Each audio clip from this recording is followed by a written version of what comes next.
All right, let's dive into a pretty radical idea today. What if magic isn't what we see in movies? What if it's not fantasy at all, but a repeatable, verifiable technology of consciousness itself?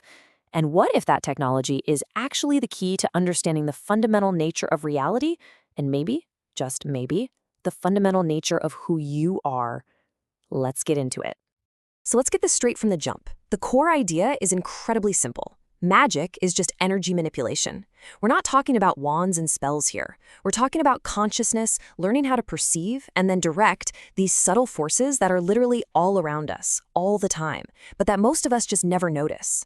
The sources we're looking at argue this is a mechanical process, something you can learn, not some random miracle. And this immediately brings us to a huge question, right? For centuries, we have all these accounts, thousands of them, of things like levitation, telepathy, materializing objects. So are those all just elaborate lies, frauds? Or do these things actually point to a deeper law of reality, something our current model of physics just hasn't caught up with yet? The material we're exploring today argues pretty strongly for that second option. Okay, so to build the case for this deeper law, the first thing you have to look at is the stunningly consistent pattern that shows up all over the world. It's argued that certain very specific, extraordinary abilities just keep appearing again and again across totally separate cultures and centuries. And this is where it gets really fascinating. Look at this list. Levitation isn't just something you read about with Christian saints. It's heavily documented among Hindu yogis and Buddhist adepts. The ability to be in two places at once, to read minds, to generate so much internal heat you can sit naked in the snow and melt it around you, these same powers pop up globally. The argument here is that this isn't just cultures copying each other. It's different people in different places independently discovering the same fundamental reality. And we're not talking about vague, once-upon-a-time legends. A lot of these historical texts read more like technical manuals. They don't just describe what happened, they describe how it was done. Like this account from 800 AD of a master using a specific sound, a specific mantra, to halt the sun's movement. Or a century later, a woman who melts snow is verified by dozens of people.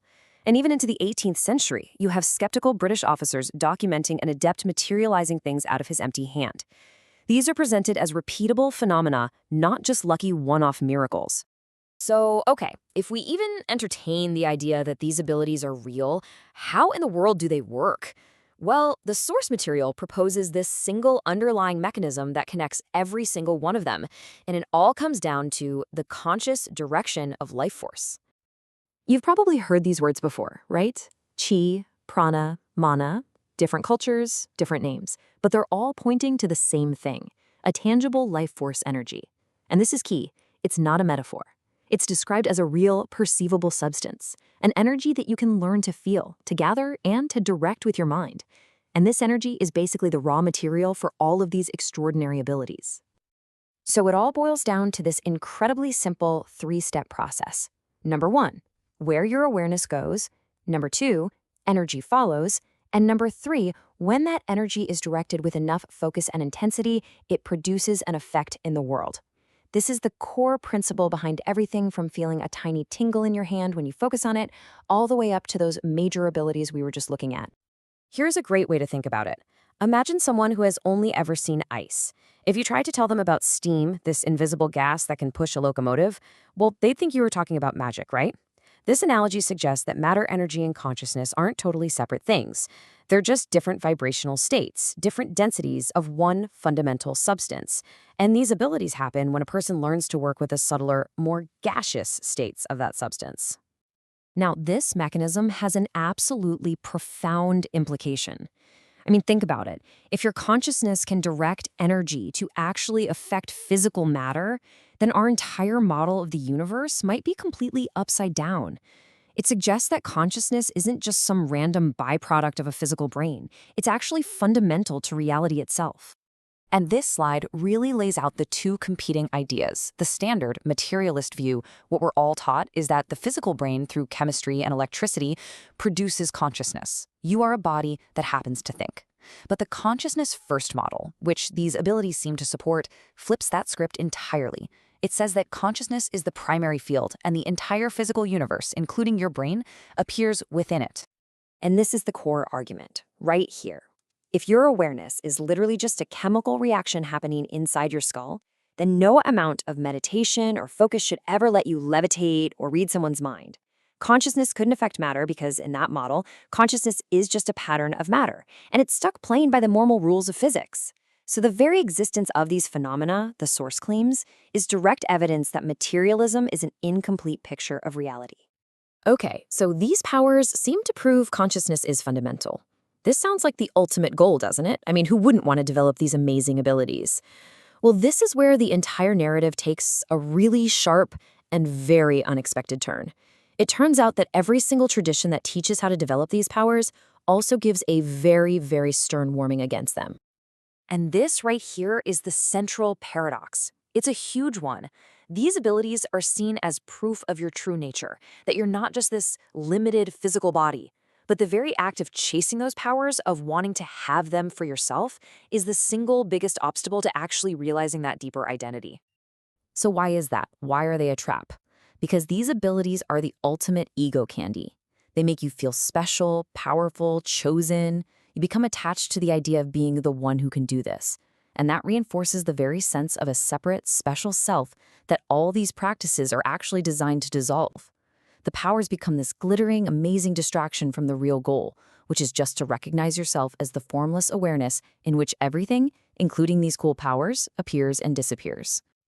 Now, I know this all might sound incredibly abstract, maybe a little out there, but the source material doesn't just leave this as a theory. It actually offers a super simple, direct way for you to verify the core principle for yourself, right now, tonight, without years and years of practice. And the best part is, you don't have to believe a single word of this. This isn't about faith. Think of it as a direct, personal experiment to test the claim that your attention, which is not a physical thing, can direct a tangible energy. So here's the 4-step exercise. It's super simple. First, activate. Rub your palms together fast and hard for about 30 seconds until they get nice and warm. Second, perceive. Now hold them about 6 inches apart, close your eyes, and just feel the space between them. Notice any sensation, maybe a subtle pressure, a tingling, a warmth. Third, modulate. Slowly, gently, move your hands a little closer and then a little farther apart, and just feel how that sensation changes. And fourth, direct. Finally, just use your mind. Imagine breathing in through your left palm, across the space, and out through your right. See if you can create a directional flow. So what just happened there? The conclusion from this little exercise is actually pretty powerful. Your attention, something non-physical, just a thought, was able to direct and amplify a tangible energy that you could feel with your own hands. It's your own personal direct proof that this link between consciousness and energy is real, and that the purely materialist model is, at the very least, incomplete. And this brings us to the final and really the most important question of all. The exercise proves consciousness can direct energy, sure, but the ultimate step is to turn that attention back on itself. Who or what is this awareness that just witnessed the energy? The one that directed the attention, the one that's hearing these words right now? The source material suggests that when you really look for that who, you don't find a person, you find an open, empty awareness itself. And recognizing that, it argues, is the true magic.